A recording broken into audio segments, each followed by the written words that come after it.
Silcotin Nation versus British Columbia, the decision being handed down by the Supreme Court of Canada. Tonight, we're focused on the economic possibilities that are now emerging from that decision, the implementation of the principles of UNDRIP, the establishment of Section 35 of the Constitution, and the Truth and Reconciliation Commission's Action 92, which sets out fundamental actions that all business leaders ought to be incorporating into their operations. Hello, I'm Stuart McNish, and you're listening to Conversations Live. Conversations Live is a long-form public affairs dialogue series addressing the big issues of our time. For each episode, we bring together subject matter experts for a deep conversation designed to provide you with information that helps you make more informed decisions. I hope you enjoy it.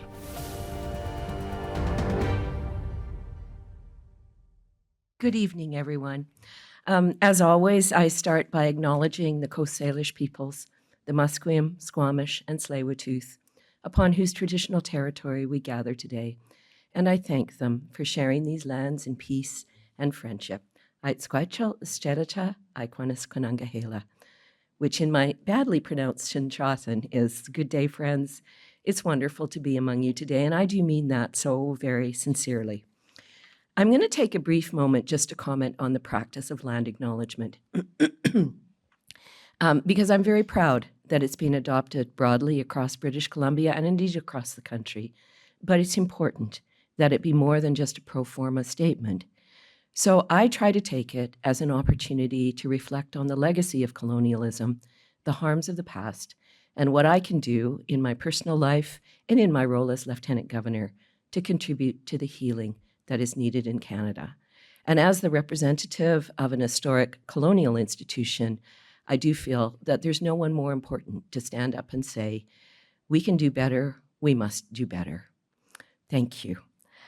So in preparing for this evening, I found myself reflecting on Thomas King's prize-winning book, The Inconvenient Indian, in which he begins with the ironic comment that Canada is, according to Canada, a just society.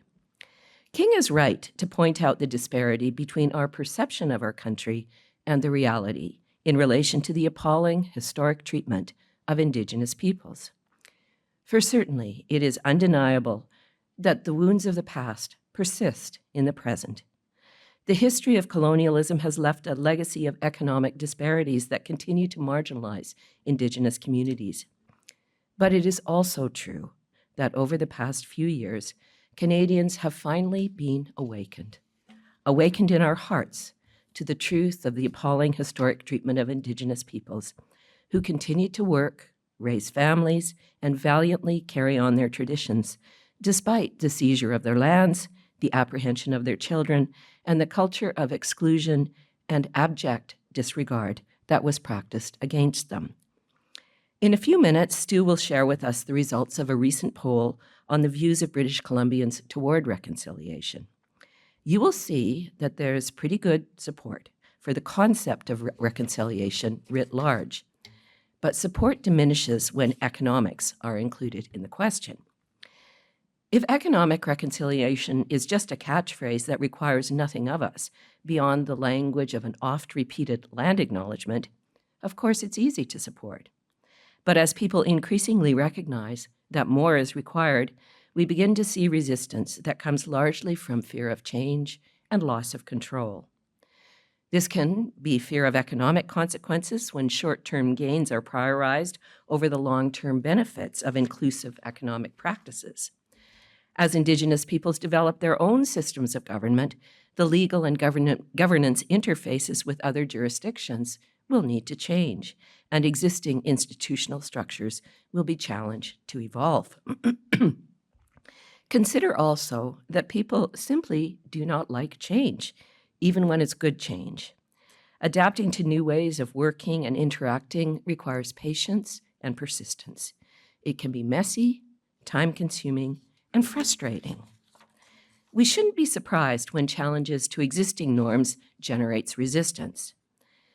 We need to help British Columbians understand that economic reconciliation is much more than just a legal and a moral imperative. It is a strategic investment in a more prosperous, equitable, and sustainable future for all Canadians, boosting economic growth, innovation, and the sustainability of resources and environment, building social cohesion and long-term stability by reducing the potential for social and economic disruptions. For business, it opens new market opportunities, aligns with growing consumer preferences, and enhances local and international reputation. Sadly, this is not as well understood as it could be. Our task, then, is to help others understand that economic reconciliation is not just a slogan, it is an opportunity for greater shared prosperity that will require a worthwhile shift in mindset, policy, and action. If we are serious, and we must be serious, we must recognize the necessity for Indigenous peoples to regain control over their economic destinies, not just for themselves, but for all of us. The TRC's call to action number 92 challenges the corporate sector to apply a reconciliation framework to principles, norms, standards, and corporate policies. This is a journey that we all share responsibility for. It requires that we move beyond mere acknowledgement to action, embracing policies that promote Indigenous economic development, dismantling barriers that obstruct the path to economic self-determination, and engaging in partnerships that amplify Indigenous voices and economic participation. I want to thank all of you for your willingness to participate in this crucial conversation, one that demands our sustained attention, our empathy, and our commitment. The process will not be without challenge, but it will be worthwhile, bringing us into better alignment with our Canadian values of justice, equity, and respect for the diverse tapestry of our country. I can think of no better way to conclude than with the visionary words of Chief Robert Joseph at the Truth and Reconciliation Commission final event, and they are this. Reconciliation will mean many things to many people. It will be big, it will be small. It will be simple, it will be complex. There will be a multiplicity of ways and levels to explore. But remember this, that it begins with you. There is not a person on earth who cannot affect reconciliation. Every color, every race, every creed, everybody. Everyone can find a part and play a role in the fostering of this noble idea called reconciliation. So, friends, let us embrace this journey with open minds and open hearts, inspired to work towards that better world we all envision and desire. Haitchkasiyam. Thank you so much for the invitation to join you.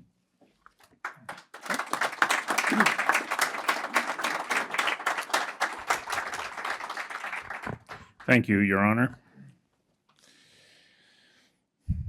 On June 26th, 2014, I was waiting to meet Greg Davignon, who is on the panel, for lunch, and he was late.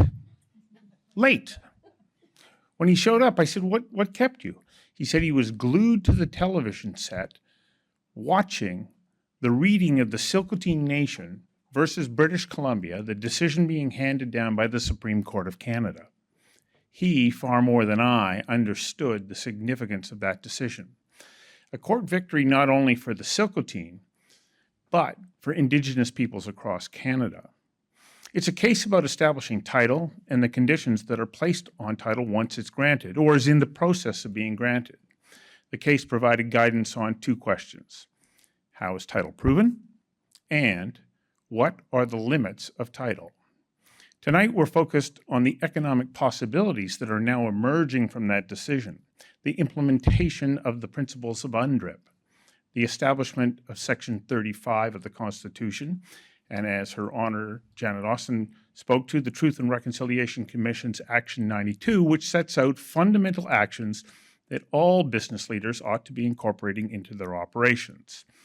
That being to advance reconciliation with Indigenous peoples. We'll talk about how to realize these aspirations, how to work together, and what increased prosperity can mean to First Nations. And we're also asking what are the challenges and impediments as we collectively move forward. Now, we have an exceptional panel tonight. Please allow me to introduce them to you. Next to me is Haisla Chief Councillor Crystal Smith. They're not in order on the seat, but they're in. Ellis, you can raise your hand now. BC MLA for Skeena and the Shadow Minister for Energy and LNG, Ellis Ross. Roger Dall'Antonia, President and CEO of Fortis, BC. Greg Davignon, who I referred to in my opening remarks, the former President and CEO of the BC Business Council and a partner at Canadian Strategy Group. Conrad Browne, President and CEO of Dakwakada Capital Investments in the Yukon. Thomas Isaac, Aboriginal law lawyer and partner at Cassels, Brock and Blackwell, LLP. And Leon Gaber, Executive Director and National Lead, Critical Infrastructure, Resilience and Emergency Management here at KPMG. Now, just a little bit of business before we get into this. I want to express my wholehearted gratitude to our sponsors who make this evening possible. Our presenting sponsors are KPMG and RBC, Kiewit, the BC Securities Commission, and Helijet. And our annual event sponsors are Stem Cell Technologies, Fortis BC, Landlord BC, Polygon, BD, the Port of Vancouver, the Digital Technology Supercluster, Research Co., and our media partner is the Vancouver Sun. Our supporters are BCIT and Canadian Beef. And I want to especially thank Apogee Public Relations and give a big shout out to the team at Old Boy Productions, who are experts in live online and virtual event production and live video press conferences. One last thing for anyone who wishes to pose a question. Please go to slido.com, enter the passcode conversations, and send in your question. Sean, our Slido master, will be receiving your questions and bringing them forward to us. And while we won't be able to get to all of them, I will be able to review them, and they will help to inform me about some topics and questions that we can be asking this evening. Now, just before we dig in, as Her Honor Lieutenant Governor Janet Austin mentioned, we asked Mario Canseco, a Research Co., to conduct a poll for us on the views of British Columbians about economic reconciliation. Amy, can you please roll Mario's video? Almost two-thirds of British Columbians have a positive view of the concept of reconciliation and are in favor of establishing and maintaining a mutually respectful relationship between Indigenous and non-Indigenous peoples in Canada. Positive perceptions of this concept reach 72% among BC residents aged 55 and over. When we ask the same group of British Columbians about the concept of economic reconciliation, the results are different. Half hold favorable views on making economic amends for historical injustices to Indigenous peoples, 15 points lower than what was observed on reconciliation on its own. On the concept of economic reconciliation, BC residents aged 18 to 34 are more likely to be on board, while those aged 55 and over are significantly more skeptical. When BC residents are asked about the role that government should take to foster economic reconciliation, about 3 in 10 believe all levels are currently doing too little. Almost 1 in 4 think the federal government is doing too much on this file, while slightly fewer feel the same way about the BC government and municipal administrations across the province. One of the components of economic reconciliation is the opportunity for Indigenous communities to decide without any outside influence.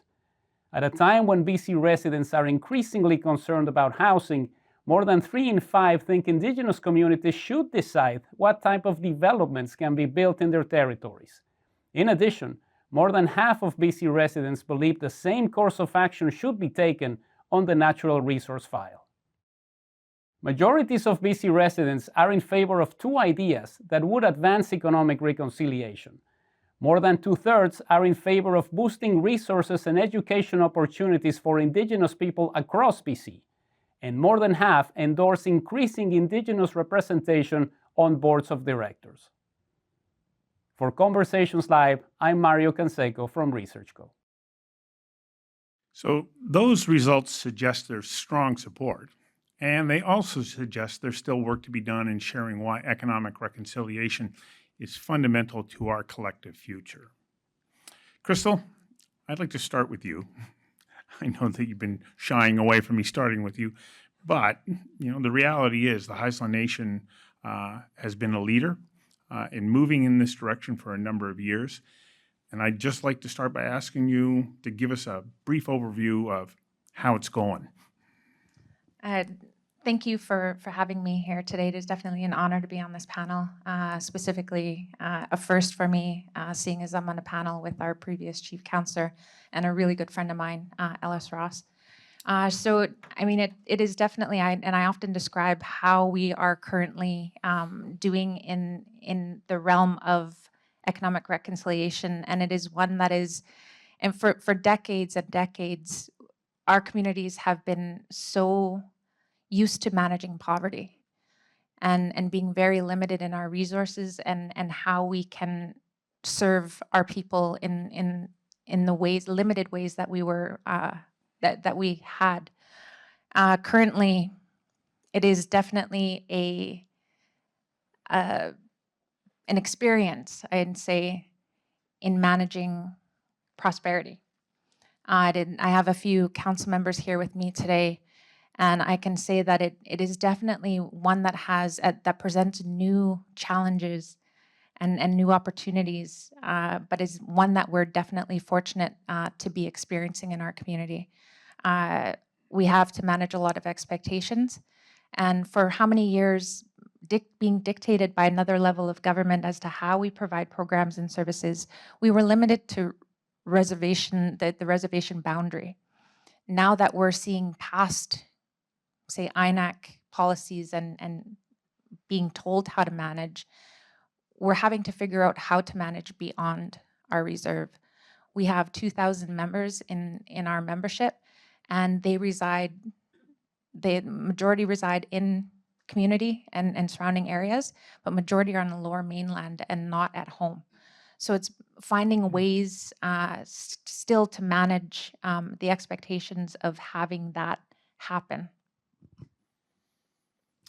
That is a big part of the equation, isn't it? How do you manage those expectations?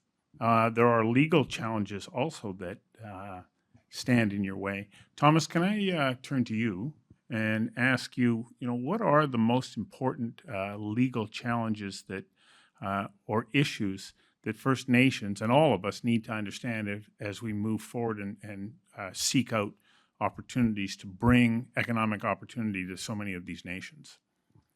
Thank you. Real pleasure to be here tonight with everyone on such an important topic for all British Columbians, Indigenous and non-Indigenous. It may surprise you in terms of my answer that the legal challenges, I think, per se, are actually relatively few, which may surprise you, having a lawyer say that. I don't want to leave anyone with the impression that we don't have gray areas in the law and that there's not lots of litigation going on. But the single biggest issue that I see, and it flows from the law, is public governments struggling with the very clear direction from our courts, which is to govern. And govern equitably and fairly, govern honorably. And I have the honor of working in every province and territory of Canada in this area. We actually act for Indigenous governments, public governments, and industry across Canada. And the biggest issue facing the law is public governments embracing the message from the highest court in the country, which is govern. And by the way, this is I'm nonpartisan. It's a nonpartisan comment, I believe. I believe Conservative, Liberal, and NDP, depending on where you're at in the spectrum, every single government is struggling with this issue, including in British Columbia.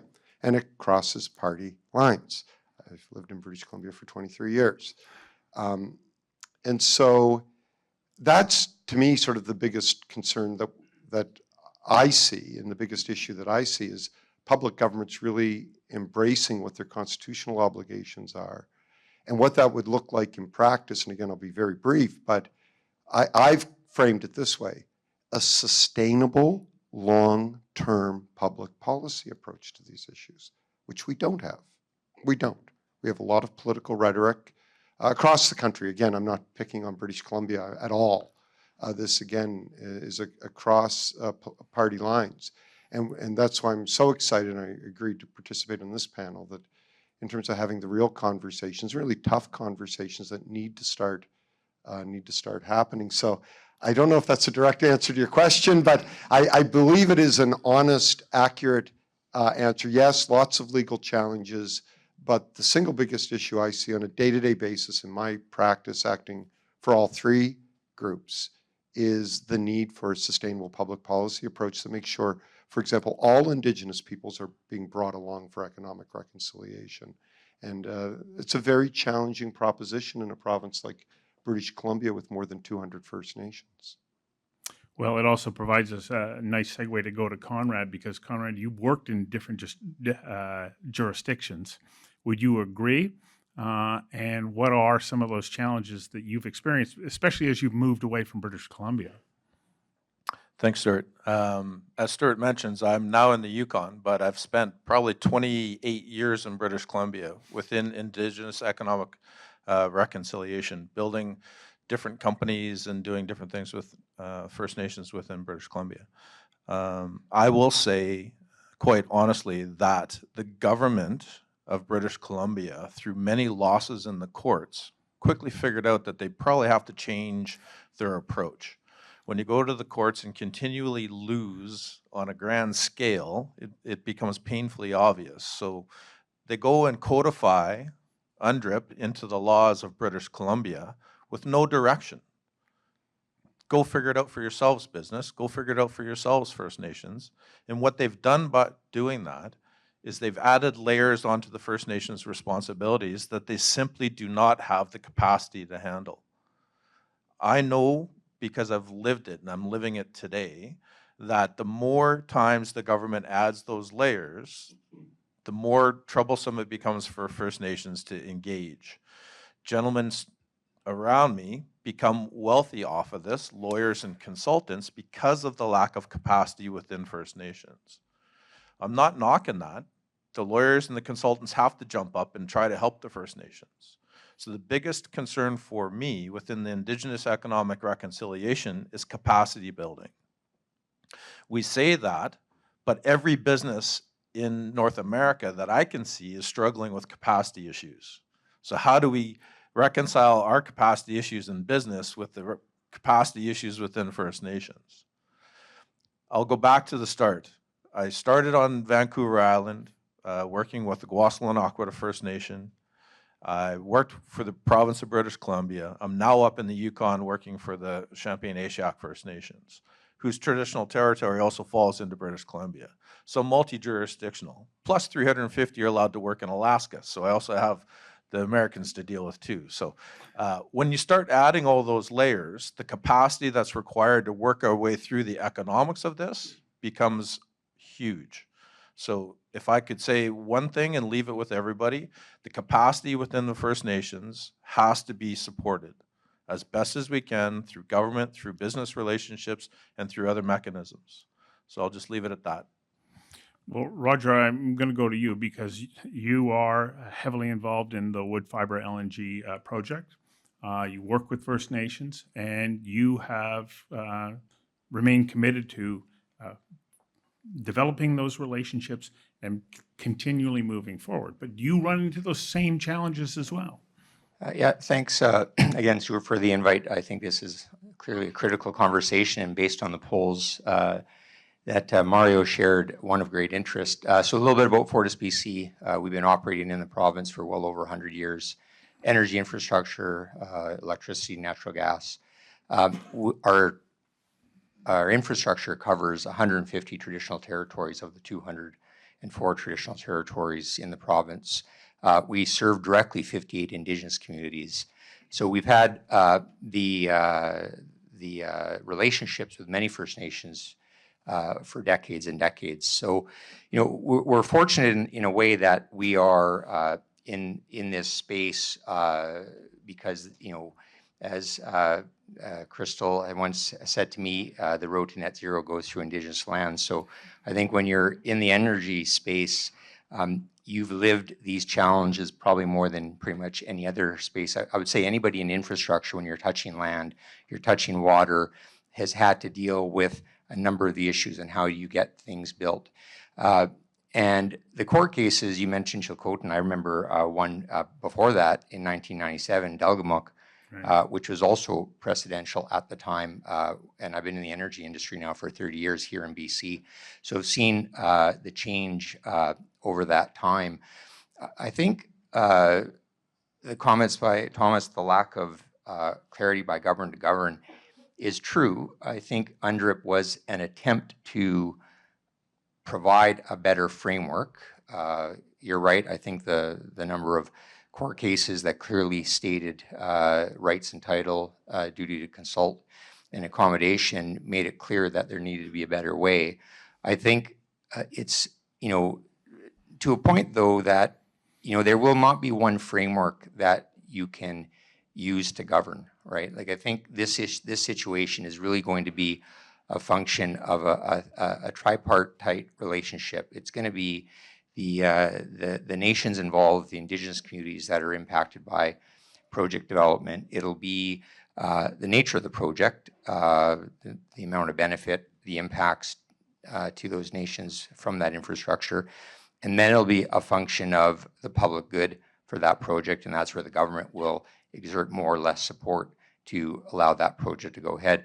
We're building the Eagle Mountain gas pipeline project to serve wood fiber, and that's a 50-kilometer pipeline from Coquitlam to the wood fiber site. And so we're basically dealing with four primary nations: the Squamish, the Tsleil-Waututh, the Musqueam, and the Coquitlam. And we've been able to strike agreements with all four of those, fairly detailed impact benefit agreements. And we're very proud that we submitted to the first Indigenous-led environmental assessment process to get approval for our project. We had the BC environmental assessment we went through. We also, next to it, went through the Squamish-led process. And for us, that was a significant learning, because as you think about traditional ways of developing projects, we would look at environmental impacts, we'd look at the buildability, the constructability. Going through that Squamish process, and I'll get back to, I think, a more direct answer in a second here. We came out of it with 27 conditions that we had to satisfy, which we have done. We received a certificate. We've also had the Squamish Nation approve some amendments to that certificate for project changes. But the things that came out of it from us was, there wasn't just environmental stewardship, there was cultural issues that we had to address. So our first design changed dramatically. We are now building a tunnel under the Swellum estuary. Environmentally, we could have done it differently, but addressing cultural issues that were important to the Squamish Nation to get support for the project, we ended up developing a different design for the project. As well, economic skills training, cultural support for cultural rehabilitation, all those types of things came out of that relationship. So when you're thinking about what's needed, I don't think there really is going to be one answer here. I think it's really going to be, you have to start from the position that there is a requirement to develop a relationship with the nations you're engaging with. It cannot be transactional. It's not a business relationship in the traditional sense. It's not show up, hey, I got a project, how quickly can we get to yes? That's not going to work. You really have to understand what's important to the nations, what are their key concerns.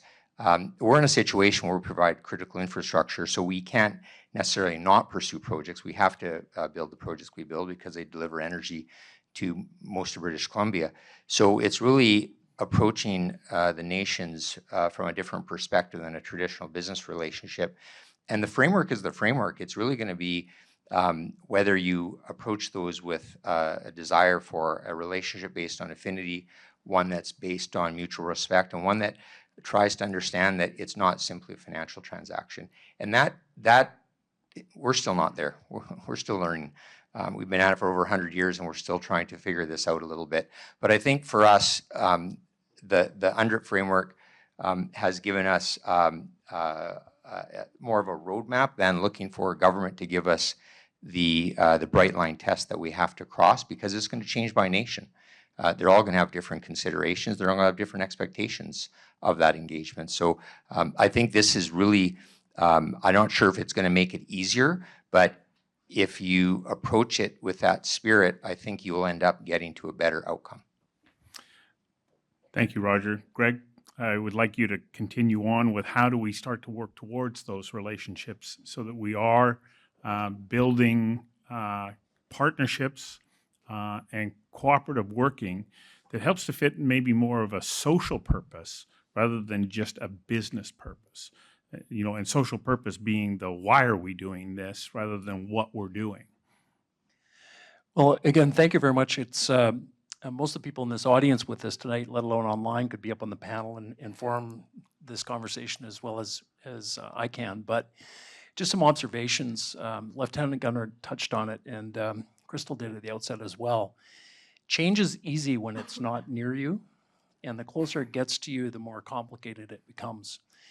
And we're in an interesting time where we've got choice of change, but there's empathy for that change to happen. If you look back almost 2 years ago last night, flooding happened in the Fraser Valley. And the last time that happened, my grandfather was the unfortunate volunteer flood warden in Chilliwack. And so it does happen. But we managed to do something that other parts of the country have thought about for generations, which is to separate from the rest of the country. But it took an atmospheric river to do it.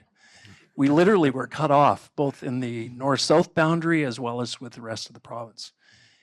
Indigenous nations were at risk, livestock, people, property, homes, our infrastructure and supply were cut off. I had a call from government saying we may have to ration gasoline because we don't have access to it. And a miraculous thing happened, which happens when we're Canadian. We actually came together and said, how do we work together with common purpose to get an outcome at speed? And the federal and provincial governments came together and said, we've got to fix this quickly. And if you'd had said 2 years ago, last week, that within 38 days that would largely be back up and running, and last week was just an announcement that the re-engineered Coquihalla and others had been completed, I would have chuckled. But we were getting permits in 38 minutes that would take 1.5 years to get done because we had to, because change was upon us and we had to confront it. And I would argue that if we had that common purpose with reconciliation, which first starts about relationships, we're actually rebuilding a relationship that for generations we've taken for granted as non-Indigenous people. You know, can you imagine somebody coming onto your property and saying, oh, I'm going to park my car on your lawn for the next 200 years? You probably are at some point not going to run out of patience. And I'm amazed when I meet Indigenous leaders, just the resilience and the patience that they have going forward.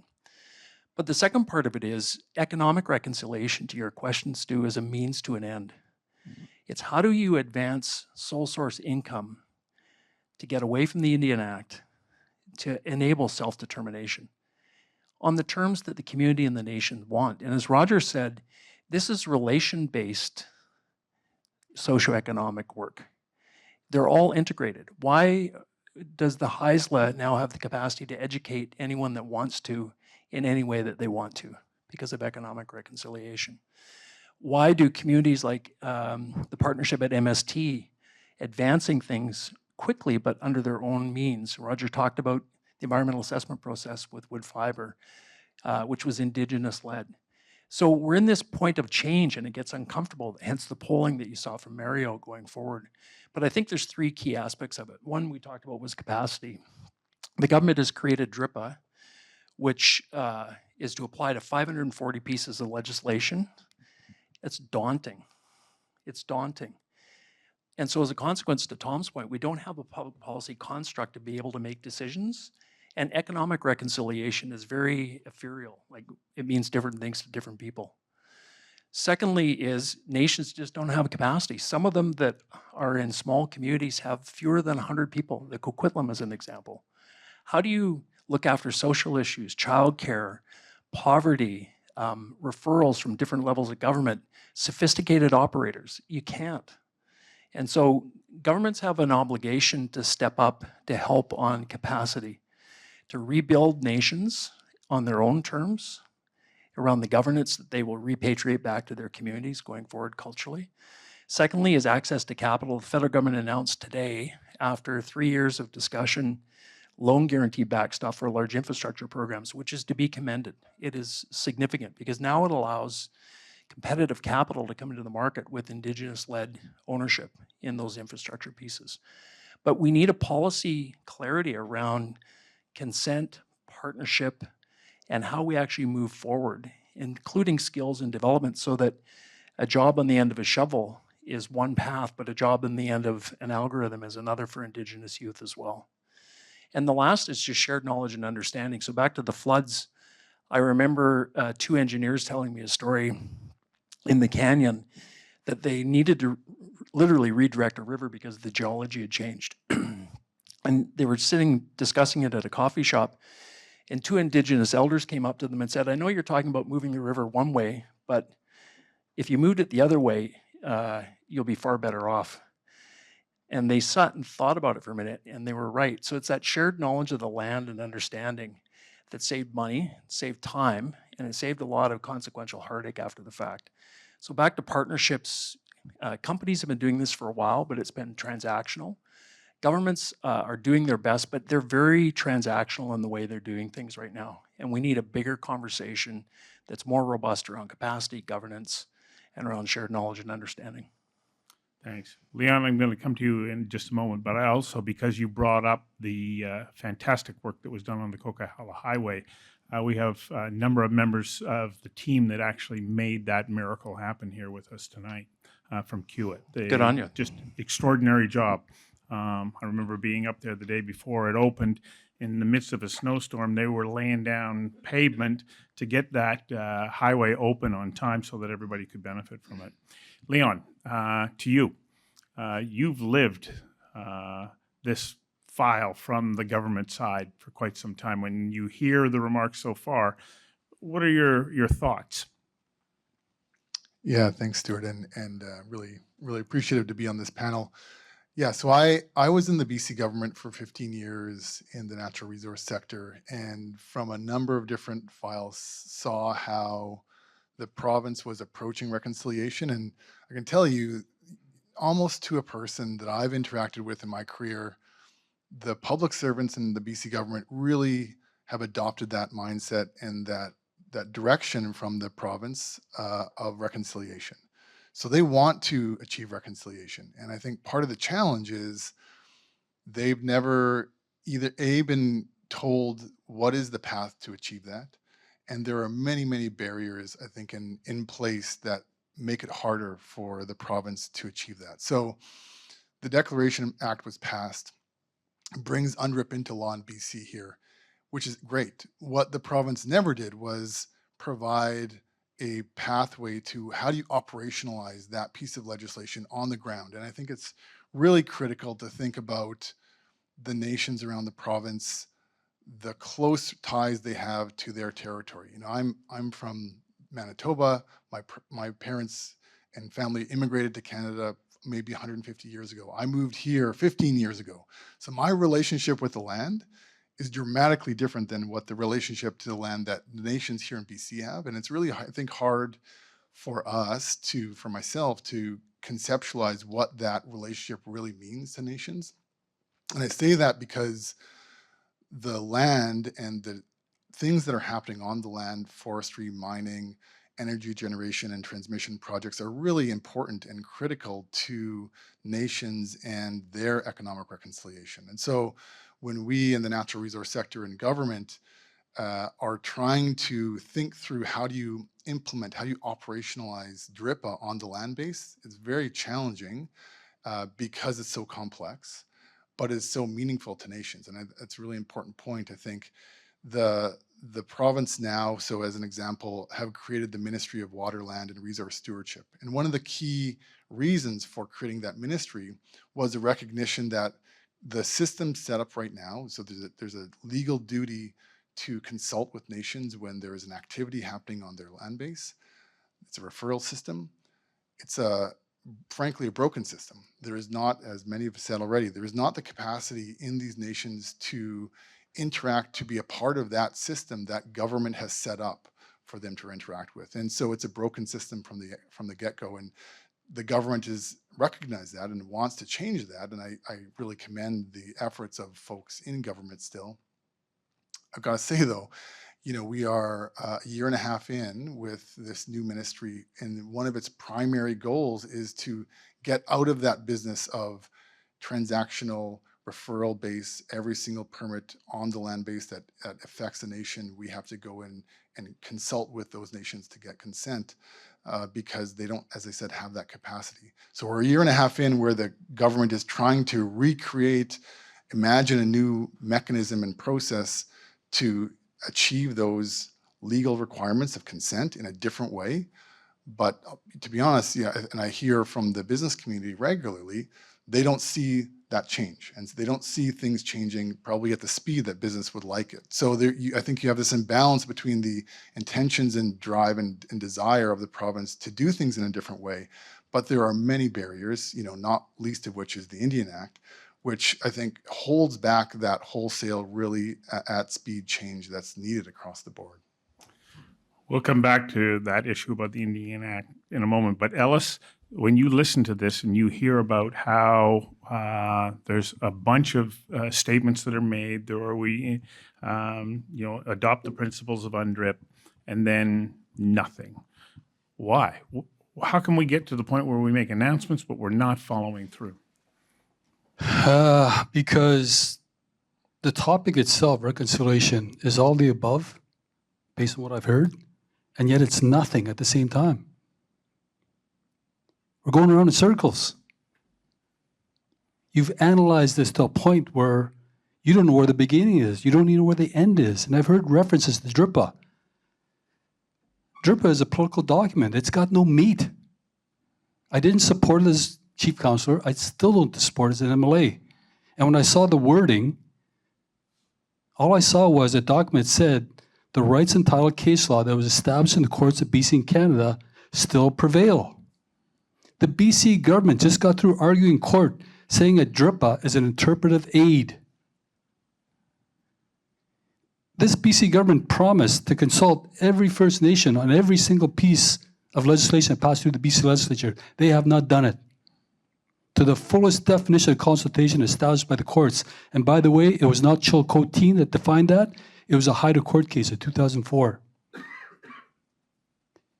That's where the word reconciliation comes from. And this is what happens when you politicize a word like reconciliation. And it's such an ugly thing to do, to politicize that, because people are suffering. First Nations, 70 to 80% unemployment across Canada. The largest amount of kids per capita going into care. The largest population in prisons. Poverty. The poverty, the violence of poverty. And yet what do? Let's politicize it. Let's talk about everything except the one thing that helps First Nations. Economics. And I don't know why there's so much confusion. You've already got a playbook that was painfully produced by the BC government and the Haisla First Nation that brought peace in the forest. It brought the largest private investment in BC history, $40 billion. And it wasn't easy. But we acknowledge the BC government does not have a role to play in economic reconciliation. That's why the court said there is a strong economic component that must be addressed, and the government is not about economics. It's the business community. When I get up and thank people for addressing poverty in Haisla, I don't thank governments. I thank the business community. I thank the contractors, the people that hired the people. That's who I thank. They're responsible for giving my band members a job so they could get an RSP, buy a house, go on vacation. They're the ones that done the heavy lifting. I don't know why we're trying to reinvent the wheel when the wheel is already there. And the wheel is already being established all across BC. I'll give you one more example. You're talking about government's duty. Government can't do it. How do you legislate reconciliation when there's so much pieces of legislation that have to override it? The environmental assessment of BC overrides Native rights. And I see it. I understand why. You have to protect society at large, not just for today, but for the next 20, 30, 40, 50 years. There's even programs that undermine reconciliation. Look at the Community Benefits Agreement that was established by this government. First Nations are excluded unless they do what government says. They're not allowed to work on public infrastructure projects. That's a political maneuver. So I don't see how you do this in terms of legislation and regulation when the governments have to oversee 5 million people in terms of the province of British Columbia. On the other hand, why do you not go back to basics? Why don't you read the Haisla court case and use that as the roadmap going forward and get rid of all this confusion and all this other political fluff that got us to the point now where we have no idea what we're talking about?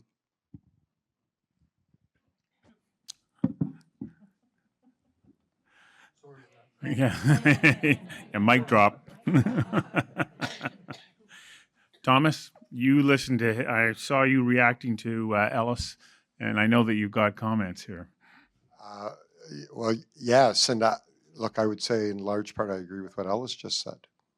As a lawyer, and I want to be clear, my comments that I'm about to make, I mean, these are not anti-UNDRIP, I'm not against UNDRIP. UNDRIP's a useful document. But and it's been helpful to some of our corporate clients. I really appreciated what Roger said. I want to be very clear, it can be helpful. Here's my issue. My issue is what governments are saying about UNDRIP and what is actually being done. Much of what we're hearing up here, and this is not helpful to reconciliation. And again, these are independent comments. For example, the comment that Ellis made about the court case is absolutely accurate. The interpretation, so contrary to what we have heard politically about UNDRIP being adopted into British Columbia law, it has not been. That's what the legislation says, but it has not been. The Interpretation Act provision actually says that every law and regulation in BC shall be construed as if UNDRIP was fully implemented. That is what the government lawyers argue, and I will say they correctly argued. That directly contradicts all of the political statements that we've heard on UNDRIP. That is not helpful to reconciliation. This province, I think, and I think our country has reached a stage of maturity that we can engage in real dialogue. And we need to have serious dialogue about reconciliation. UNDRIP. So both the federal government and the government of BC have passed legislation that says every law and regulation must be consistent with UNDRIP. That is impossible. That cannot be done. The Indigenous governments I work for, industry proponents that I work for, public governments that I advise, mostly secret, all know this to be true. So how is this helpful to reconciliation? It is absolutely not helpful to reconciliation. It doesn't, now that doesn't mean we can't have a good dialogue about UNDRIP and that it can't be a helpful document, but we need to engage. Desmond Tutu in South Africa, what did he say about reconciliation? What was key to reconciliation in his view? Truth. And he said it has to be everyone's truth. And I think we're at a stage of our evolution as a Canadian society or as a British Columbian society that we have to engage in real truth-telling. It's going to be very, very painful. So again, I'm not here. A BC action plan, read it for yourselves, 40 some odd pages on UNDRIP. How much of that action plan, so remember the new relationship too, the same thing, everything government's doing is going under, either it was the new relationship, now it's UNDRIP. I don't want to at all suggest that government shouldn't be doing good things and that those programs are not good things, but now it's all under UNDRIP. Look what we're doing. The one thing in the legislation the government's supposed to do is what? Align every law and regulation. Look at the action plan, half a page devoted to it. We'll set up a secretariat. We'll study this now for 5 years. The comment about lawyers and consultants getting, getting work. And again, my comment isn't to try to throw UNDRIP out the window, but is that actually helpful? Final comment I will make is, I live in a very beautiful city. I live in West Vancouver. I won't name the nations by names, but we have other nations that don't have, whether it's electrical transmission going through their backyard or a mine in their backyard.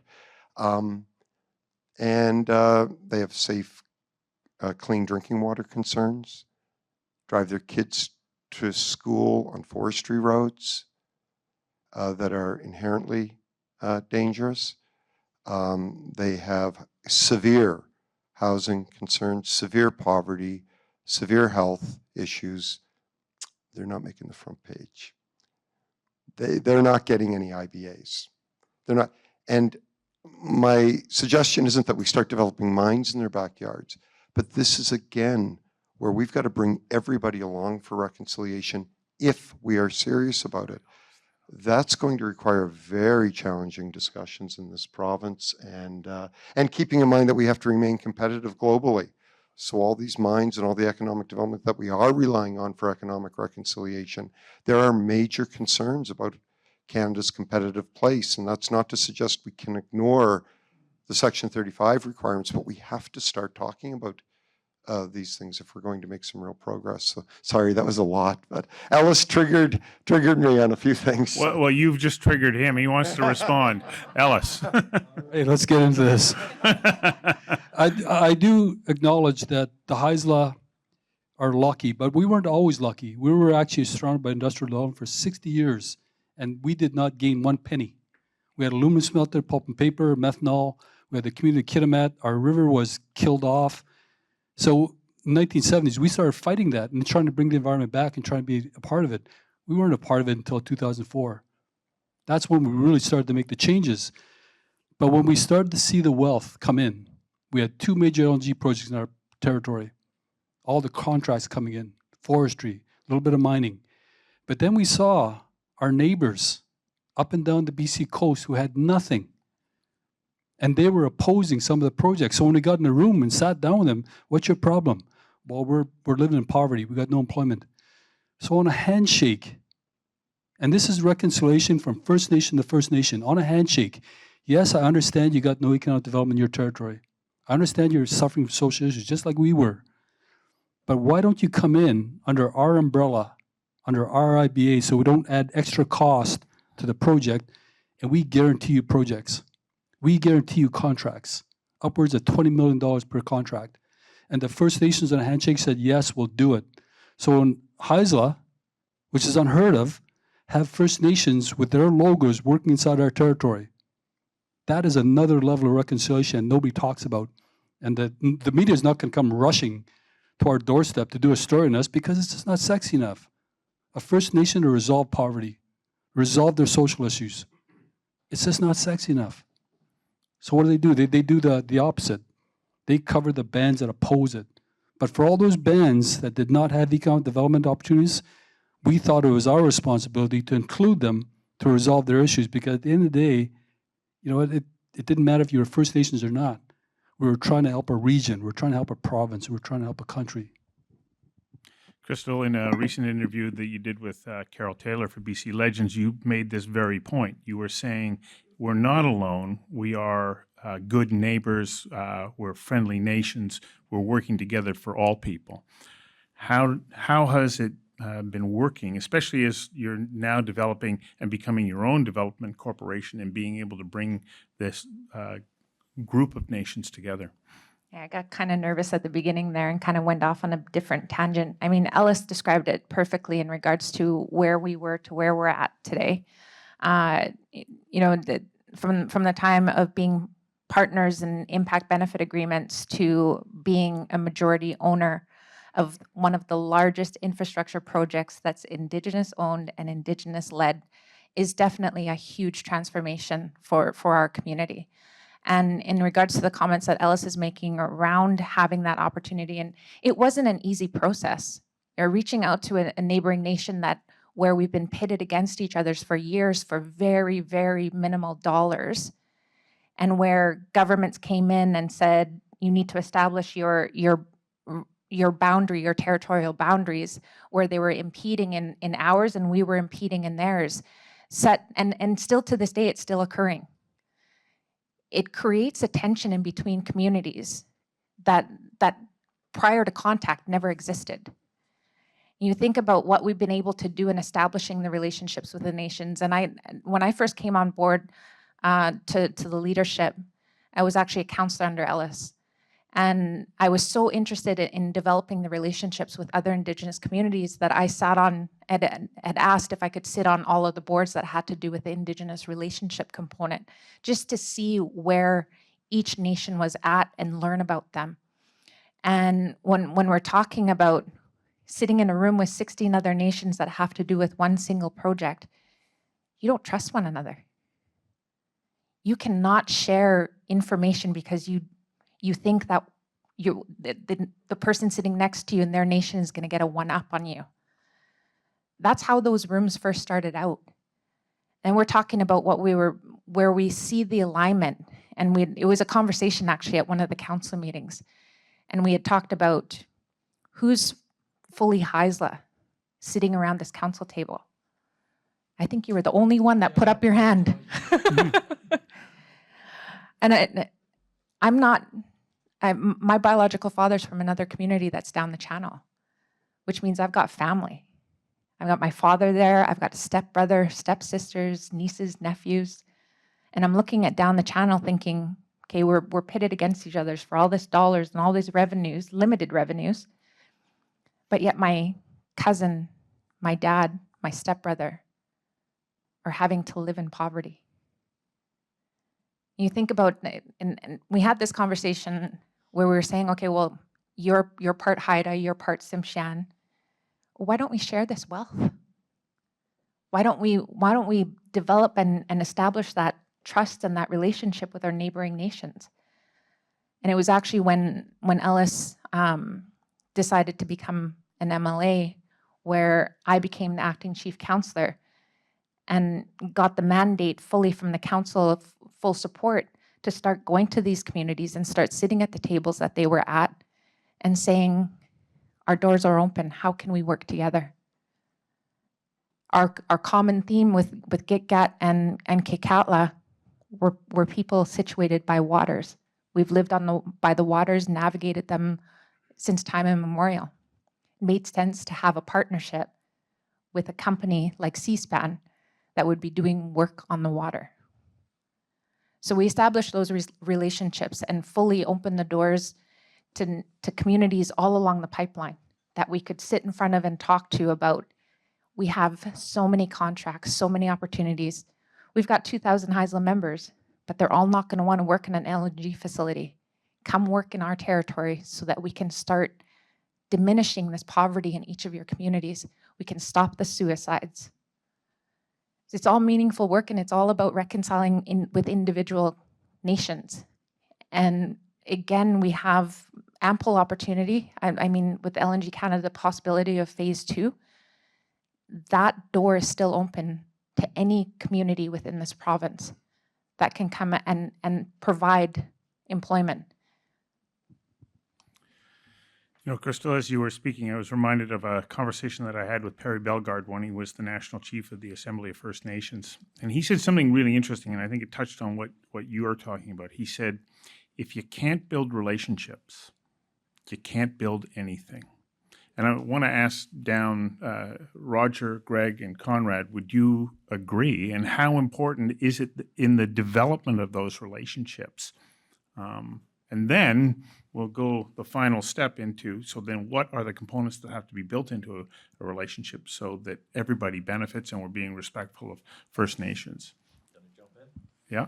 So one of the interesting parts about relationships, and I'm going to go down a road here, so just bear with me for a second. When you have outside influences coming into the traditional territories of First Nations that are not tied to that nation through economic reconciliation, so government or business or other First Nations, and I'm talking about environmentalists. Also, environmentalists show up on the doorstep and they start speaking loudly on behalf of the First Nations. Why in the heck are they doing that? They have no right to do that. Zero right. But yet the outside influences from American money coming into those environmental groups, splashing it across the newspapers, making it to Europe so that they can up their revenues from fundraising, to come back and pit nation against nation, nations against business, nations against government is absolutely atrocious. So for the steps that business, government, and First Nations take for economic reconciliation, there's also that outside entities or people with ulterior motives that start to speak on behalf of the First Nations, and I can't think of anything more disrespectful. Absolutely disrespectful. One example, the environmentalists were asked not once, not 5, not 7, but 9 separate times to leave. You don't speak on our behalf.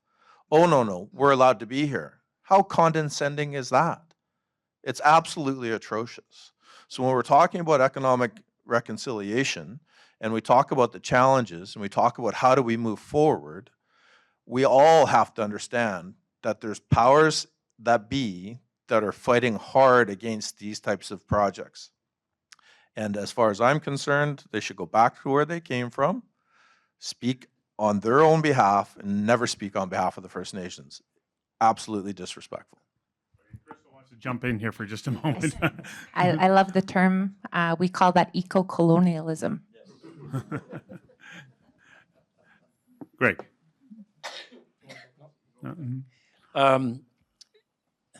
Think about where you've been really successful in your life. It's always been somebody took an interest in you and what you wanted to do, not an interest in what I wanted to do and tell you about it. And relationships are based on a couple things: trust that you have to earn, and consistency.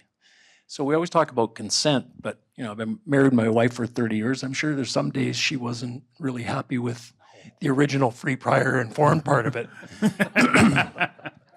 But there's a consistency of how we have a relationship. And I think that's true going forward. Roger touched on it at the outset. There were transactional activities where it just happened. Then there were commercial relationships and IBAs and other things that were a step. But the conversations that are really meaningful, that are moving things forward in the province and in the country, and frankly, we beat ourselves up. BC's ahead of a lot of the country, right. Is that it's relationship-based common interest. I used that analogy earlier. There's Indigenous people all over the world. If we actually moved with urgency in the way that Crystal and Ellis and others on the panel have talked about, it can be a differentiated opportunity to attract capital and wealth that reduces climate emissions, that gets people out of poverty, that pays for the deficit that we have as a government. We just had another $40 billion today. And the reality is, we've had a comfort level in this country, Stu, that life has been good, but not for everybody. But we're dead last in the OECD in GDP per capita. That's a measure of quality of life. And it's because capital is going elsewhere, because it's too hard. We can turn that around in a way that makes sense. And it starts with building relationships. I used to joke about this 5 years ago, but I believe it today. I think Indigenous people are going to get us out of our malaise and actually create wealth and opportunity in a way that's sustainable in the absence of government capacity and industry capacity and community capacity. But it comes around building a relationship of trust and how you move forward together on that. LNG is one example, but there's a myriad of those examples that happen. We've got a huge opportunity in critical minerals and mining that the world needs to decarbonize. But that money's going to go elsewhere in a way that isn't really helpful to the Indigenous nations in those places around the world. Why wouldn't we do it properly here if we can build the relationships and build the trust going forward? I agree. Roger. So short answer, relationships are absolutely critical, but I think it's more about like how we think about the relationship, at least as an organization that is heavily involved with multiple Indigenous communities. And the need for relationship really is one about trust. We've heard that before from the panel here, but I don't think people fully understand why it needs to be based on trust. And it's really, I don't think anyone appreciates the generational mistrust that has been built up that Indigenous communities have dealt with. We have 2,700 employees. Again, we cover hundreds of or 150 traditional communities. So we're Indigenous communities. We're in a number of different communities with different people. Not all of them have multiple touch points. So our approach really has been trying to put it on ourselves to become aware of the truth before you get to reconciliation. We focus on the reconciliation because that's the outcome. You've achieved something, but it's hard to get to the reconciliation unless you've invested time to understand why there's this mistrust. What is the truth? I think as a society, the finding of the 215 up in Kamloops was really critical. It was probably the first time that I remember having discussions with my kids, friends, about how traumatic that must have been. But I think, from those types of opportunities, it's really incumbent on non-Indigenous folks who want to work with Indigenous communities to make sure they're aware of the history. You should not rely on Indigenous communities to teach us. We should undertake our own Indigenous awareness training. There's lots of great resources. It's really hard to develop a relationship until you know a little bit about who you're dealing with. And in business, you don't always have the function of time. So, we've taken upon our organization to try to get pretty much every one of our employees through a certain amount of Indigenous awareness training. So when they are dealing with Indigenous communities, they are aware of the expectations, a better understanding of the trauma. So they are not approaching this as a standard business transaction. So I think really the relationship is critical, but the effort that goes into that relationship can't be focused just on the economic aspect. There needs to be a step before that where you understand why there's these differences, what is important to the communities you're dealing with. So when you are engaging in opportunities, you have a better understanding of what's important to them. I want to come back to a point that Greg made. In a conversation or an interview that I did with Bill Gallagher for Resource Rulers, he agrees with you that the key to our economic prosperity as a country is in our relationships with First Nations. So with that in mind, Sean, there's a question here about, what can the governments of the country do? Maybe you could read that question, please. Sure. The first question there, Stuart? Yeah, please. It says, several panelists have mentioned that government needs to set up better governance for reconciliation. What is one concrete thing the province and Ottawa could do that would have the biggest positive impact? Leon, I'm going to start with you. Easy question. No. I think one, in my mind, and I've been reflecting on this for a while now, one of the most important things I think the government here in BC can do is give authority to the First Nations in BC to have a meaningful role in the decisions that are made in their traditional territory, on the types of activities that do and don't happen within their territory.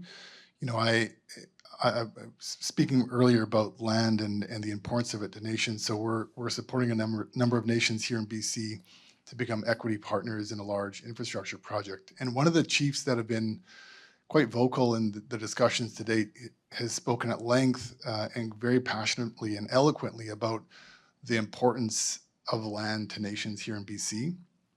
And so when I think about what economic reconciliation means, I don't see a solution if it's not tied to the land. And so I think, in my mind, the government, primarily provincially here, the single biggest thing they can do is to give that authority to nations to have a meaningful role. And that role will be different depending on the path to self-determination different nations are down along and where they want to go with self-determination. But providing that authority and then giving them the opportunity to take part in the types of activities that do happen in their traditional territory. I mean, that, in my mind, is, if we can achieve that, that is a really positive step and concrete step towards achieving economic reconciliation, because the nations here in BC have had that relationship for thousands of years to that land. It will not go away.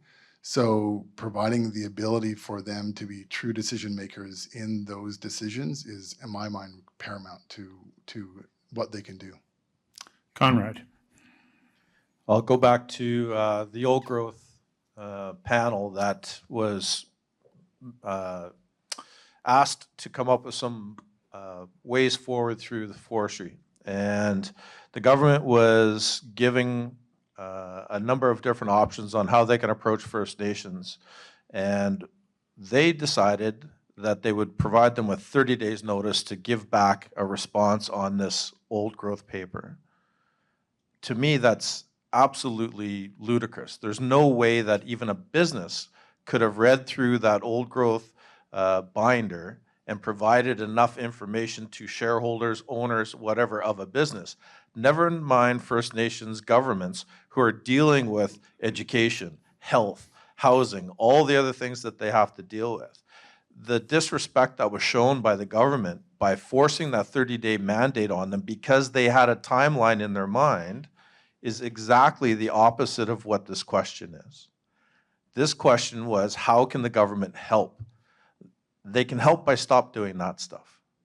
They can help by starting to do the, never mind co-management, but actually give the management decisions over to the First Nations. So I'm going to leave it at that. There's lots more that the feds and the province can do, but there's lots that they have to stop doing. And rushing through these processes is one thing that I would strongly suggest that they do. Ellis, your thoughts? Statutory decision-making authority is real. And I don't know how you water that down. Yeah, you can say the government can give First Nation decision-making powers, but at the end of the day, BC is still going to be liable.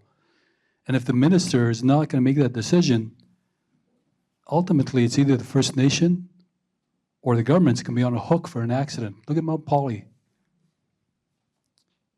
There's a reason why there's so many regulations and legislation in BC. It's not just for today, it's not just for reconciliation, it's to protect the land base. There's already enough of this. In fact, if anything, the one thing I'd recommend is go back to what worked for LNG. I was part of a group that actually tried to establish a communication protocol with 7 other First Nations with the BC government. So we hired the consultants, the lawyers, and they brought in this big booklet as a finished agreement. I looked at it, I threw it in the garbage because I had to hire a consultant to explain it to me, how it works. So I phoned up Christy Clark. Hey, all I need to do is do a true government-to-government relationship, meaning when I got a problem, I phone you up. I phone the minister up. I don't talk to your deputy minister. I don't talk to your program manager. I tell you the issue. And when we can agree that the issue has to be solved, I turn the issue over to my staff, and they work it out with your staff. It worked brilliant because we both had common objectives, and we weren't even talking about reconciliation. We were talking about permits, talking about environmental assessments. And our protocol was only like 5 pages long. And the meat of it was you can pick up a phone and talk. And my program manager can talk to the BC program manager, and they can work it out, they could duke it out.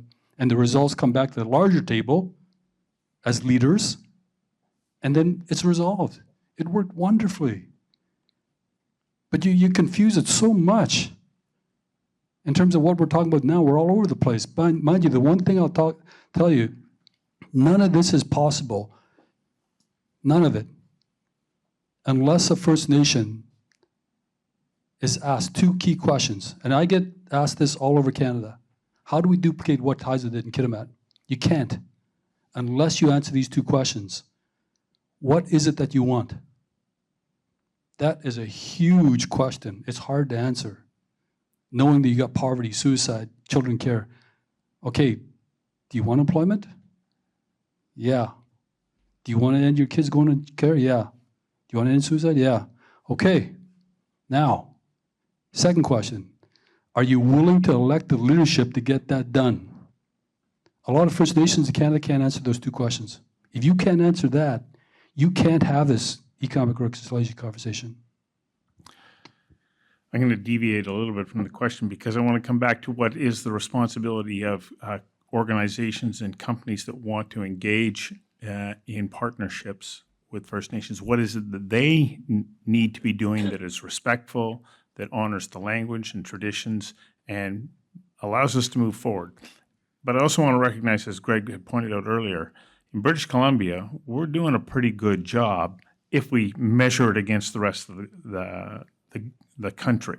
So what are we doing right? What do we need to do to continue to enhance that, especially in the way in which we communicate early on about what our intentions are? Crystal, because I'm really curious about your thoughts, because you're now moving into that arena where you are that corporation. I mean, again, it's when we established CEDAR, and I'm one of the remaining original CEDAR board members, was essentially taking everything that we've learned along our experience in dealing with the good, the bad, the ugly of every proponent that entered our territory, and taking the key pieces of what we would expect and how we would essentially ingrain those values into every decision that CEDAR made. We still continue to hold those values in regards to our interaction with Indigenous communities. And it is definitely something that is a new process in regards to continuing to manage those relationships, to continue to manage the expectations around it. I think in one key aspect of what we've always held true is that we will always tell the actual truth and the actual expectations of what they can see coming from CEDAR. So we've expected that of proponents, we've expected that of LNG Canada, we expected that of Coastal GasLink, and that has remained true to the success that we've seen in our community. Roger. So we have probably 4 different models that we're pursuing when we're engaging with Indigenous communities around energy infrastructure projects. We actually have our LNG facility on Vancouver Island, which was commissioned in 2011, has 2 First Nations have direct equity ownership. So we did this 12 years ago. It's not new. We signed with the Musqueam equity investment option for the expansion of our Tilbury site. Our parent company is part of the Watay-Nikiniat project, which until Crystal goes operational, I think is still the largest Indigenous-owned energy project. It's a high-voltage power line that is taking about 20 plus Indigenous communities off of diesel onto electricity and giving them a reliable, cleaner source of electricity in Northern Ontario. So, equity obviously is one thing. One approach is, how do you align interests between the project proponent as well as the affected community? But not all Indigenous communities want equity, right? Some want a regulatory say where they actually have decision making on how the project will be built and operated within their territory. So we're seeing a number of more interest in that type of role, monitoring, environmental monitoring, construction practices, effectively consent-based decision-making around if you have a project and there's decisions being made during construction, you set up a structure where you're getting feedback on any changes to design, so you're ensuring that there is Indigenous perspectives for the affected community. Clearly, the skills-based training, contracting opportunities with Indigenous-led businesses, so they see immediate benefit, much to what Crystal has said, where those communities see a real tangible benefit having infrastructure in their lands, right? It can't simply be, a royalty stream is the fourth way, but in many ways, there's greater and greater interest in building businesses that will be legacy businesses for many First Nations. A story I tell is I worked previously for West Coast Energy. West Coast built a pipeline from Vancouver mainland over to Vancouver Island, and struck a deal with some First Nations. One of them was the Cowichan, and one of the leaders there, he started a excavation company. Well, 3 generations later, his grandson is working for us at Fortis doing excavation work from that first contract. So they built a family business around those opportunities that have basically provided benefit for generations. So there is not really going to be one way to approach it. I think it really comes back to understanding what is of importance to the community, and that's going to be different. Even, two nations side by side may take a different approach. And if you have linear infrastructure that is engaging multiple First Nations, it won't be one size fits all. I mean, that would be the ideal, but you may find different solutions and different requirements. So again, you have to show up early. You have to develop relationships based on trust and really understand what is it that is of value and of importance to the community before you get to the point where you're actually developing a project. So, Greg, how important then is it for companies that want to partner with First Nations that their core principles are in alignment with the values of the First Nation that they are seeking to work with? I would argue, as Tom talked about earlier around, and others talked about starting on the land base, it's as important as the capital and the expertise that you bring. Because nothing's going to happen. I think Roger said net zero goes through Indigenous territory. It's quite true, but so do And he was quoting roads Crystal. and social policy and healthcare and everything else. And that inequity and trust has been broken for centuries. And so part of that alignment of values is important. And corporate Canada wants to do the right thing. Sometimes they don't know how to do the right thing. But there's some amazing companies. Roger and I have known each other a while. They really dig in to try to understand and work collaboratively. There's lots of companies in this room doing exactly the same thing. But you don't know unless you sit down and actually learn. I remember, Ellis, you telling me the story when you went to one of the local nations and said, man, I didn't realize how different their culture was from mine when you were doing some forest contracts. And it's true, we just don't know each other. And you don't know a lot of the challenges. I was dealing with an issue up in northeastern BC last year. And the issue became around disturbance on the land base from the oil and gas sector. And a conversation about, well, how could we mitigate that? And some of the companies said, well, we've got technology that would completely eliminate disturbance on the land base. And the nation said, well, but that's going to take a lot of economic activity away from our community. So the conversation was, how do you do it sustainably but create wealth and opportunity in the community? So having those real conversations, or if you're in a pipeline business, Roger and I have talked about this, where you get price spikes in energy, they've got smoothing policies that try to manage that cost base. In a lot of rural communities that just don't have access to sustainable energy, they don't have those kinds of policies. So just thinking about how you can meet basic human needs is really important. But back to your question around what are some single things, the answer is there aren't. There's 203 First Nations and there's different dialects and conversations. I'm going to Sokoteen territory tomorrow and was there 2 weeks ago, met with the community that 30% of the people don't speak English.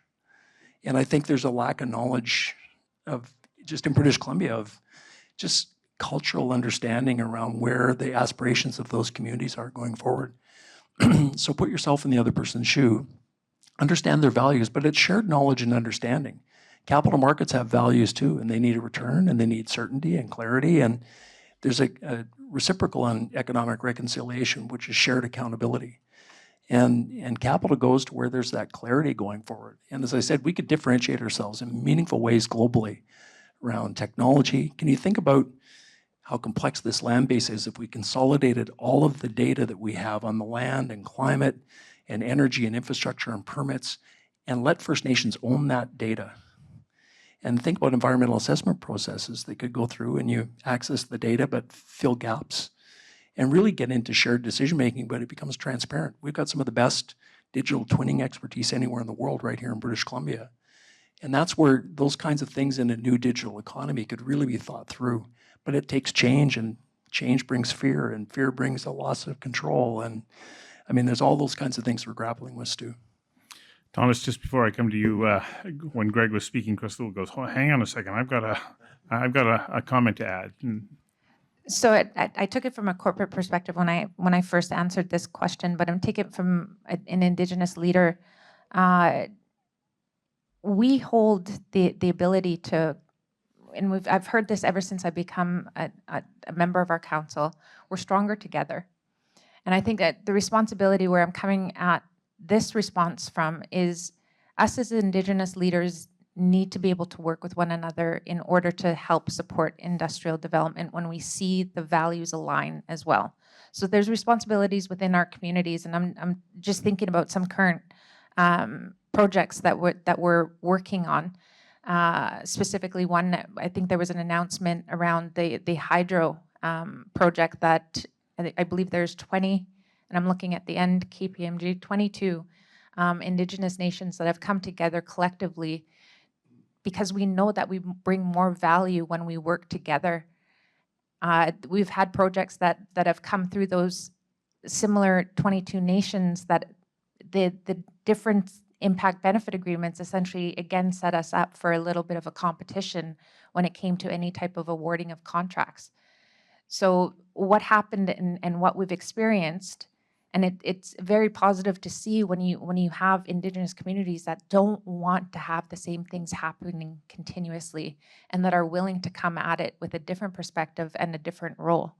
So the 22 nations that some of us have signed an MOU to continue this work and to navigate these conversations as to how we can improve what is coming back to our communities, and then having a project that as huge as the hydro project be successful. Thomas. Yeah, so I think I'll probably just pick up from Greg. I mean, I tend to agree.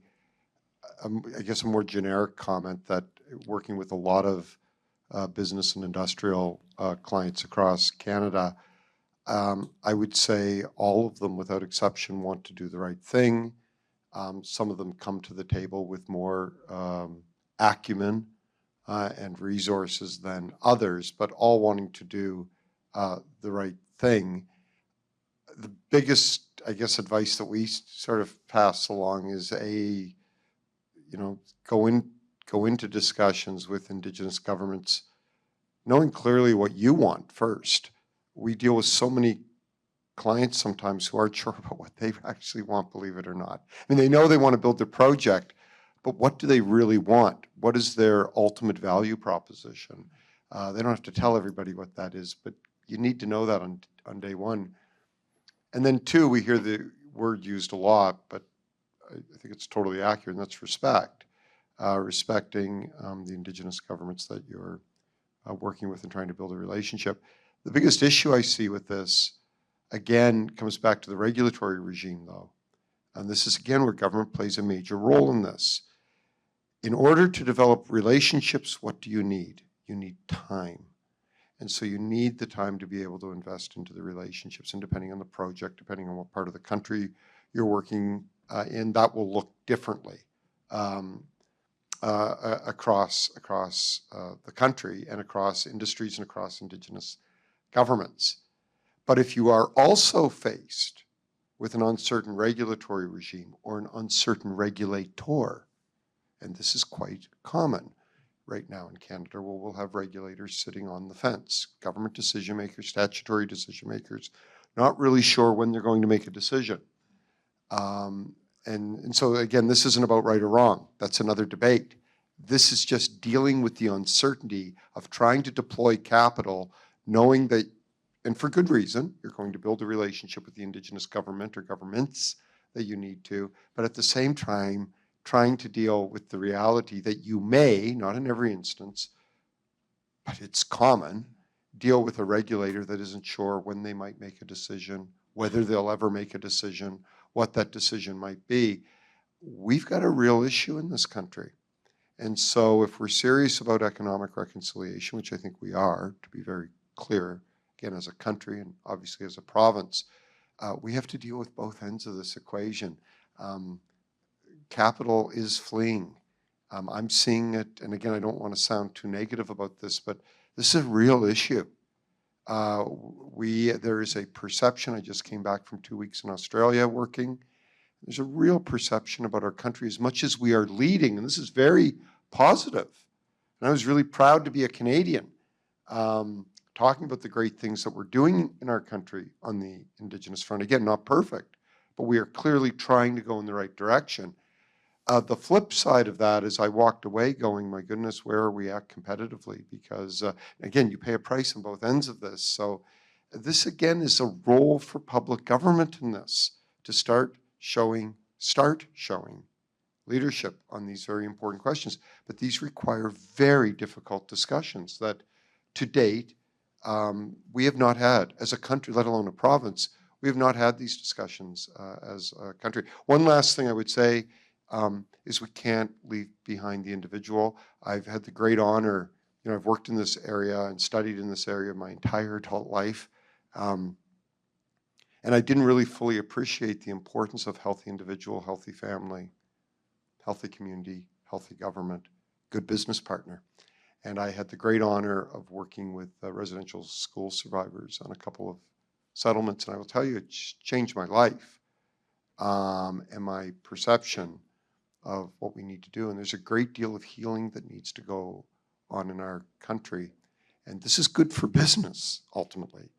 But we cannot lose sight that there are real people suffering. And I'm always concerned about the rhetoric. I'm vehemently against it, and I call it out. I don't speak too much publicly anymore, but I do call it out when I do hear it, because we're leaving behind, I feel like we're leaving behind individuals and families. These people have got to heal, and we should be doing everything we can to support that. So not directly on point, but I do believe ultimately on point in terms of the discussion around economic reconciliation. So thank you. Well, to wrap up, I'd like to wrap up with this thought. Perrin Beatty just recently said that Canada is developing a reputation of a country that you can't get things built in.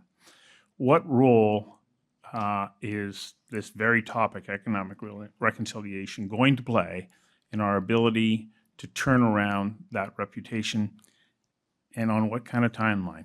And I'm going to give you a really short 60 seconds to give us an answer, but I'm going to hopscotch my way down the panel here. And Greg, I'd like to start with you. I knew you were going to do that for some reason. So Ellis can tell me what I think the answer is, but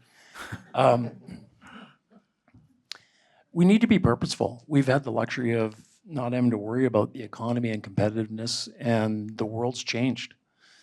We've got geopolitical fights, we've got self-interest, we've got algorithms dividing us. We have to be purposeful around what we're going to do and why we're going to do it. On the land base, we are exceptional globally around getting things to market that are done well, that have low carbon intensity comparatively. China had 750 million tons of additional emissions in 2021 and 2022 because of the shift to coal, because of the Ukraine war and economic growth. If LNG had been present in the marketplace, we could have taken 2 to 3 times BC's total emissions out of the global atmosphere, but we didn't move quickly enough. So my answer is we need to be purposeful, we need to be partnered, and we need to be clear around how we expedite decisions in a different way. And that includes the comment, I was joking, but it includes a comment Ellis made. Statutory decision-making can be moved up at a high level to give clear direction on execution within clear timelines. The EU has done that through legislation. The US has done it. Australia's done it. We can do it, but it has to be done in collaboration with Indigenous nations based on what they'd like to do in their community and what we can do with purpose as a country. Leon. Yeah, I think one of the primary reasons, particularly here in BC, why decisions are not being made at speed, and Greg, great example, I think, where the province didn't move as quickly as we needed to, is because of the uncertainty in a relation, you just talked about it, of the regulator, but the regulatory process as well, particularly as it relates to consultation. So I think to change that, the province needs to have really bold leadership to recognize that that fleeing of capital will continue at speed until we make some pretty substantive changes very quickly. And I think the province can do that.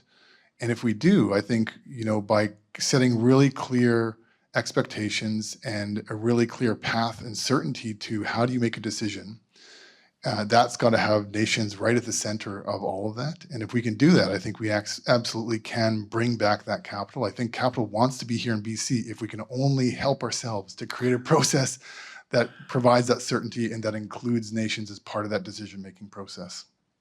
Roger. Agree with what Greg and Leon just said. Just a couple of points. I think when we think about getting to yes, how we move projects forward, the Indigenous part of it is only one part of it. There's other opponents to projects, environmentalists with no real accountability, but a mandate to oppose local communities. Our experience, for the most part, is that Indigenous communities actually do want to invest. They are enablers. They're not the roadblock. I think that's a misconception that we've had spun up for some instances, but for the most part, every First Nation is looking for a chance to do what Crystal and Ellis have achieved.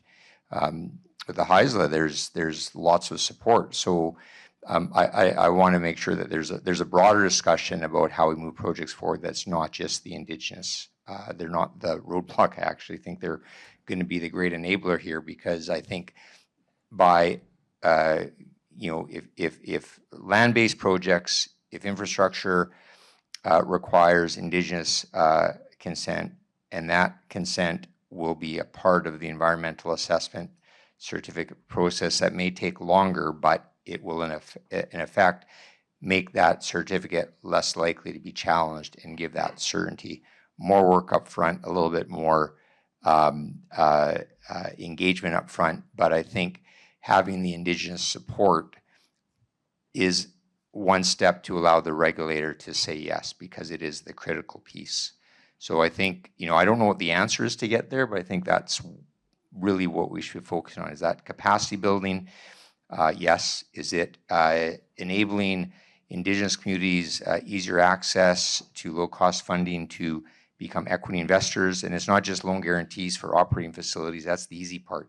Anybody can finance those. It's how do you de-risk development dollars when you've got a 5 or 6 year process where you don't know if you're going to get an environmental assessment certificate. Those development dollars, the risky ones, is where I think access to capital is challenged. So yes on the capacity, yes on the loan guarantee program, but also thinking about how you de-risk the investment for Indigenous communities. They don't have the big balance sheet. They may have one opportunity, and they start with very little, and then they build what we're seeing up north. So I think those are the things that like mines will focus on to make sure that we're de-risking the investment decisions and attracting more capital.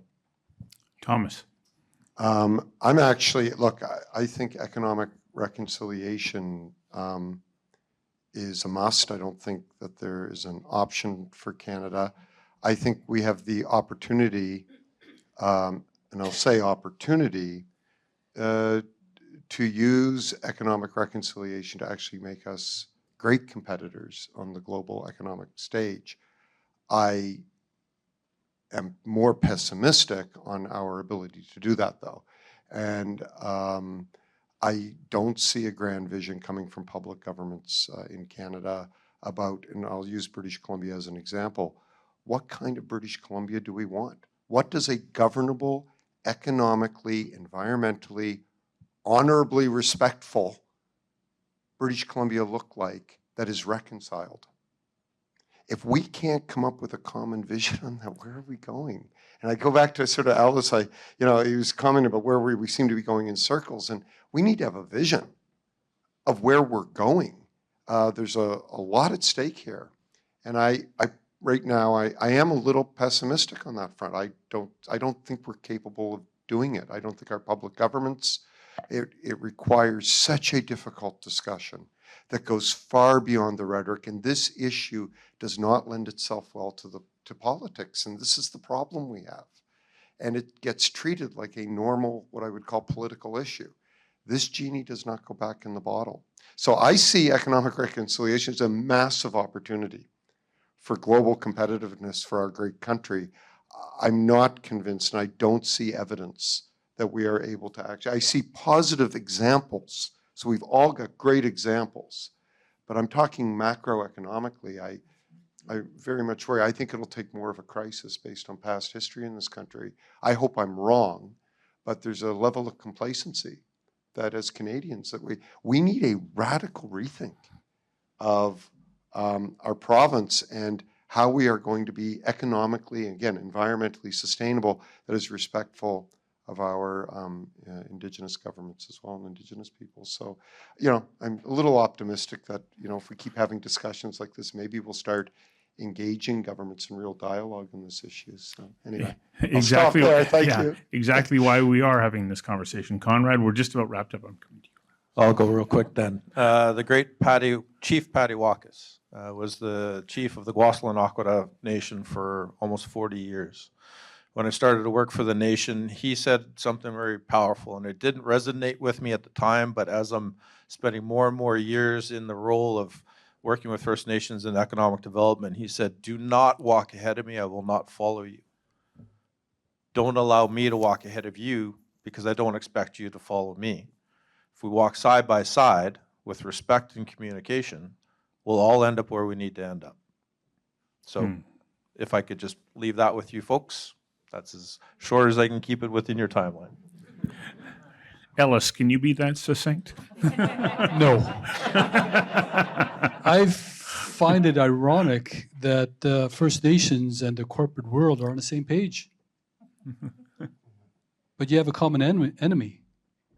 Legislation, regulations, and policies that are chasing capital out of Canada.